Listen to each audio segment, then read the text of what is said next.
Hey, welcome back to another Backyard Professor Chess video. I'm going to give you a double whammy tonight on a subject that I have spent far too little time on. Tonight we're going to get a double dose from my two favorite chess authors, Artur Yusupov and Jeremy Silman.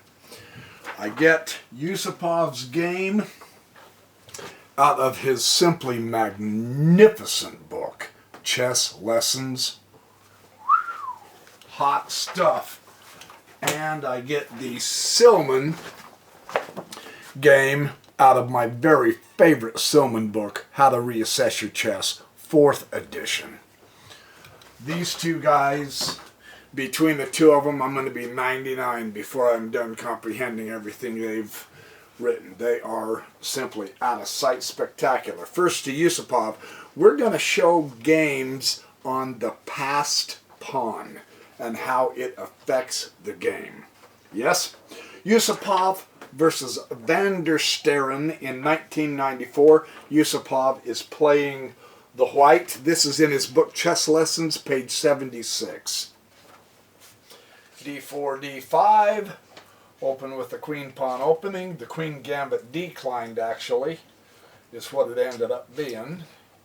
Knight c3, knight f6, c takes d, and knight takes the d, and he ignores the challenge to the knight, and he bumps up to e4. Pawns in the center, fighting for the center. Knight takes the knight, so b takes the knight, and white has a wonderful pawn center. Yusupov plays for the center, but so does his opponent. c5. Lots of pawn moves, it felt like at first. Sometimes that's how the grandmasters will play because they're working on position.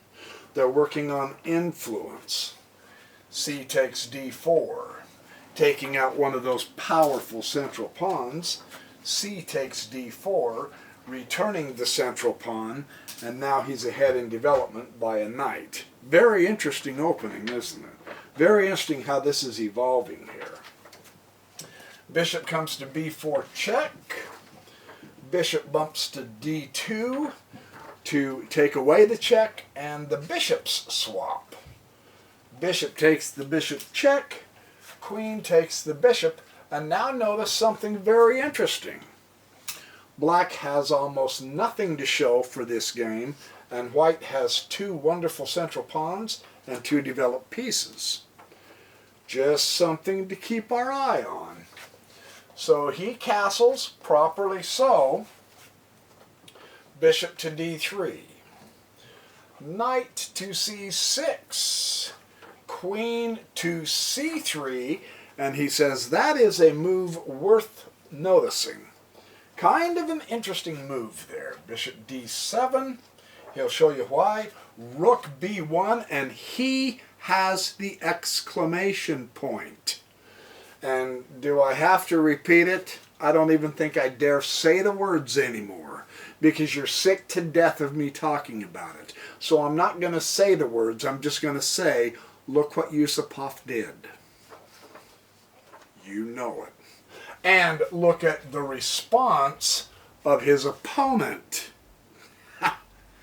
You know it. Didn't challenge the open file. He took one himself. You know, I'm not even going to say anymore. This is standard.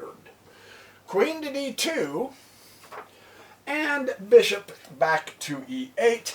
Now, it's at this point, Yusupov said, that I seized the chance to create a passed pawn. Because this was a weak move, according to Yusupov. He said, no, that doesn't work. Now I get the passed pawn. And he pushes for it right now pronto. He creates a passed pawn. E takes d5. It's interesting how he does this. Pay good attention to this. And E takes d5, threatening the knight. And knight e7. Yusupov says that is way too passive. Remember, so many times we've noticed that you don't have to react to every single threat that's given to you. Sometimes there's a better move. Yeah? In this instance, Van der Steren reacted to the threat and passively put his bishop there, or knight there. Can you see a better move? When Yusupov pointed this out to me, of course, I mean to all of us in his lessons book, it's a no-brainer in some respects, and I mean no disrespect to Van der Steren. But what would have been wrong with that? Check. Nothing whatsoever, man. That was a much stronger move. Yeah. So, we're seeing passivity. In chess, you don't want to get too passive, and just the weak response backing up is too passive. Bishop takes g6. Bishop. No, I'm sorry. Knight e7. And now d6, he does the same move again. Twice the same tactic. Attack the knight up here and make him move, and then attack the knight again and make him move. And he went to knight g6. Look at the power of that little pawn to push bigger pieces away. It's a passed pawn now. Now it is threatening. And the whole game revolves around this. In fact, it's okay once you create a passed pawn to get rid of a few of the pieces because they have less chance of attacking that passed pawn. So he swaps the bishop for a knight. I know people say, no, I want to keep my bishops. Yusupov says tacitly, without actually using words, he shows us exchanging a piece that can attack that pawn is much more important than keeping my bishop. I want that passed pawn to get in. That pawn is more important than that bishop at this point because there's still too many pieces that can attack the passed pawn, so change down. That's a good strategy, according to Yusupov. Yeah? H takes g6. At this point, pawn structure is irrelevant in so many ways. He's going to castle, which connects the rooks. He did not forget about the castling. He comes to b6, rook f to e1. Oh, God, I almost cringe at continually crowing about this, so I promise I'm not even going to mention the words, but look what Yusupov did. Just look, okay? You get it. My favorite theme in all of chess, you get it. Rook c5! I really hate to mention it, but you get it. You know, right? Something about using something or what. Yeah, sorry, I won't say it. I'm just saying. If you're new to my videos, look back at the last, say, 15 of them and watch all 15 of them in a row, and you're going to get what I'm meaning here. I promise. It is absolute. And now, oh my gosh, and Yusupov puts the exclamation point on this move. He says this is a wonderful move. I don't even want to say what that does. I'm just saying, Yusupov emphasizes this. He makes a big deal about this. Here's why. Because the only active piece Black has is the rook that's using his open file. Oh, whoops, I wasn't going to talk about that. The rook is his most active piece. So Yusupov challenges... Oh, I'm trying hard not to talk about this subject because I keep repeating myself. So, anyway. And Yusupov put the exclamation point on it. I'm just saying. I'm just saying. It's not me. It's not me. Bishop c6. Bring out a piece. Hit the knight. Rook takes c5. Look what Yusupov does. You know, I really hesitate to emphasize what Yusupov is emphasizing, but there you have it. Just look. B takes c5. Knight e5. Centralize that horse. Nice. Oh yeah. Queen a8. Queen a8. f3.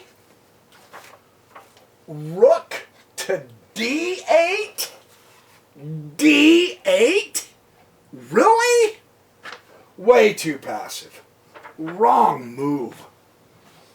Knight takes f7. Boom! And here black resigned. That's why it's a boom! Because black saw it was over. And here's what Yusupov says. He said, assume the king takes the f7. Okay? Then we have, whoa. Did that open file and that rook just help play a prominent part with that passed pawn and checkmate this king? Oh, how dare I find that connection. I'm not supposed to talk about that anymore. Rook on the open file. Check. That is a dominant move, baby.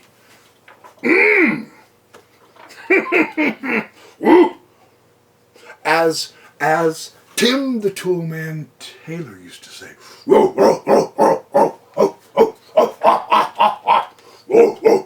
yeah, yeah. King f8, queen c3, and look at that. It's over, boys and girls. It's over. The next destination is here and it can't be prevented.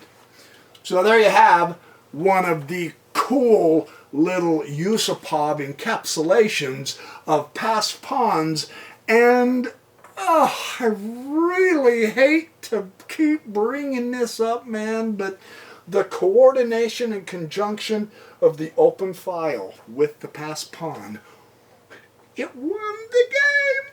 I'm just saying. Okay. I'm going to show you the Jeremy Silman game on this same subject of passed pawns. So let's get to Jeremy Silman's game. He's versus Shirazi in 1998. This is out of Reassess Your Chess 4th edition, page 363. Let's see how Silman handles the passed pawn issue. Knight f6, c4, a classical queen pawn opening, d6, knight c3, bishop f5, bringing the bishop out early. Knight f3, he brings both of his knights out. Now g6, so he's going to fianchetto his other bishop. And Silman is also going to fianchetto his bishop. Bishop g7, bishop g2. So we could have some interesting sword play while they try to have a barbecue in the middle there. This will be kind of interesting, yeah. And now knight e4, instantly possessing the central, one of the central squares. Very interesting. So Silman says, oh yeah? Well, I can do that. And he puts his knight on his outpost. Wow. They are going gung-ho here, aren't they? Watch what Shirazi does. c5, he pushes the pawn. Silman will take the moment to castle. And now knight c6, more central influence. And now d takes c5. The pawns exchange, and d takes c5. The pawns exchange a little bit. And now knight h4, he's going to hit the bishop here. And so this gives Shirazi a chance to castle. And then knight takes the bishop, which is supporting that central knight. And now the pawn takes the knight. So we've had a little bit of an exchange, and now Silman goes g4, and Shirazi goes e6, threatening the knight. Now, With your knight threatened, your central knight on an outpost, which is a pretty important knight, where would be a good spot to put that knight? You know, when you look at that position, you go, well, let's see, I've got to find someplace good to put that knight because he is being threatened. Where does Silman move that knight? He doesn't. He ignores the threat. He takes the pawn. Very interesting. Queen comes to h4. Now, are we getting a kingside attack going on here? How are you going to respond to that? You're going to centralize. Have you ever seen so much battle and possession of the central squares with so many pieces before? That's quite remarkable, isn't it? Wow. Bishop comes to e5. Fill up more of those central squares, man. Holy cow. And now, Silman goes to f4. There's almost more pieces in the center than there are in the entire rest of the board. Have you ever seen a game that does this? That's quite remarkable. The international masters and grandmasters and masters, they say argue for the center, and we see it constantly, but this is almost total possession. That is quite remarkable. Very interesting. And the bishop comes on the outpost, check to the king, and he goes e3. We still get more compact in the center as we go along, man. That is incredible. I don't know if I've ever seen a game where so many pieces and pawns actually occupy the center like that. That is quite something. E takes d5. Finally, he takes the knight. You notice they've been ignoring exchanging the knights for quite a bit. Because sometimes the knight isn't half as important as creating a passed pawn. That will be more important here. Yeah? And now c takes d5. So we're getting a little bit of exchange. Knight comes to b4, hitting the queen now. And the queen takes e4. So we are now sort of whittling things down somewhat. Now, rook a to e8. And, you know, that's a subject that I'm almost not supposed to talk about anymore because I keep repeating it, so you see what it is. I don't have to physically describe what he just did, right? You know, I really hate to bring that up. The queen bumps down to f3. And now the knight goes to c2. Ooh. Ooh. Ooh. Yikes. Silman better take care of his rook. There's only one square he can move that rook to, or he's going to lose the rook. And what does he do? He completely ignores it. In fact, he loses the exchange. Now, here's an interesting lesson. If Silman constantly reacted to all of the threats that Black has made to his pieces, he wouldn't be able to create a passed pawn. I mean, face it, your opponent is not going to let you have a passed pawn. And so if he knows that he can threaten you here and threaten you there, and ooh, you're gun shy, I've got to move that piece away from danger. Oh, I've got to move that piece out of the way. Oh, wow, watch out for that. I don't want to put that piece there because it could get threatened. You'll never get your passed pawn. Ignoring the threats, it's more important to create your passed pawn than it is to win an exchange or to even keep a piece or two. This is kind of interesting. Now, every position will be different, of course, but in this particular position, it's remarkable what he did. He took the bishop instead of moving his rook out of danger. And now the knight took the rook. And at this point, Silman says, it might pay to take a second glance at White's pawns. Talk about a positive nightmare pawn position, and yet Silman says, I'm winning. In fact, it's a one game. It's over right now because he has a passed pawn. And he sees a way he can push it all the way home to get a new queen. So this is remarkable. That's quite a position. First we saw a game where almost every single piece in the chess game was right there. And now we see a completely wild pawn structure that's won the game. And they're doubled pawns in the center, and black... whoops, I'm not supposed to mention that. But black's doing something cool with this rook here, and white isn't. So, wow, let's keep watching this. This is fantastically interesting.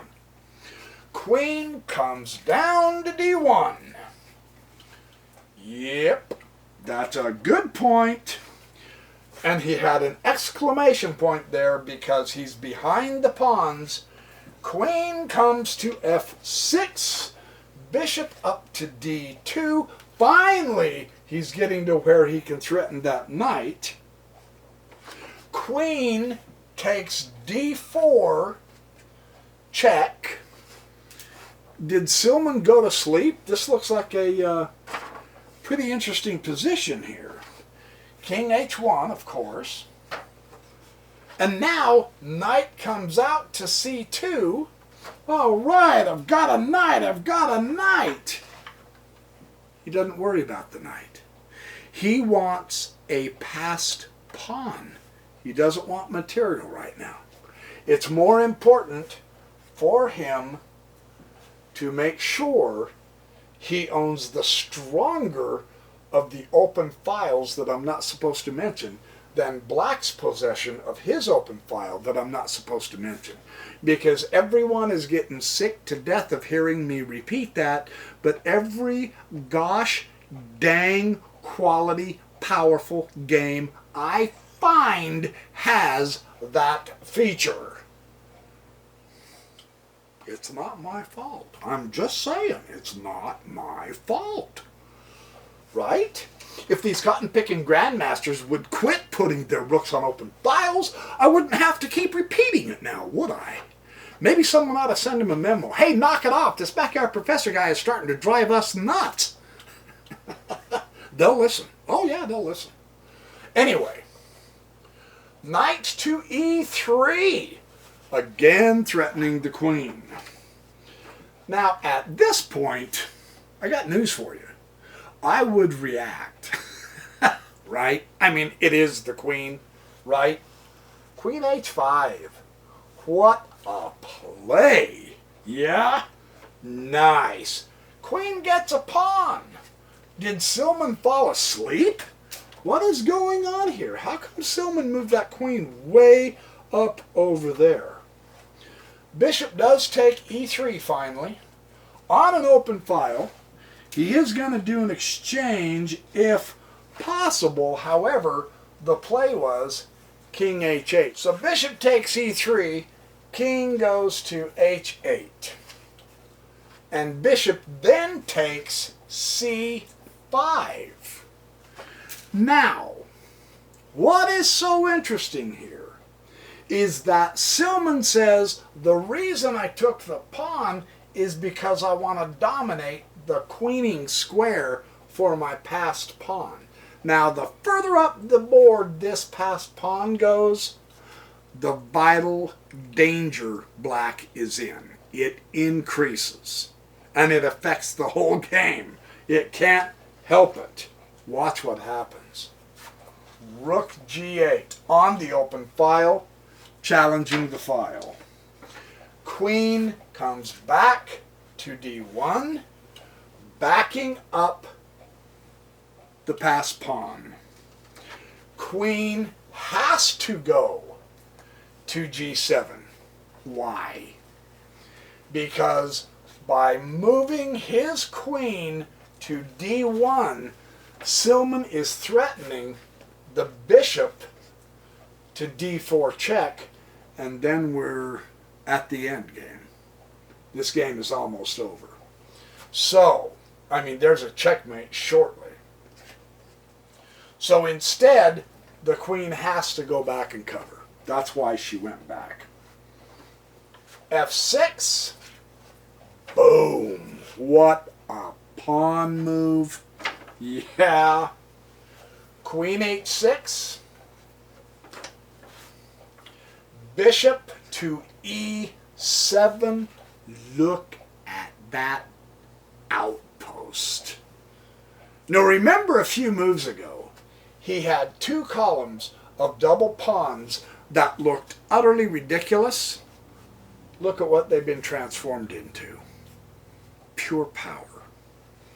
Dominating black. That is remarkable. So rook comes to c8, an open file that at this point is not worth much.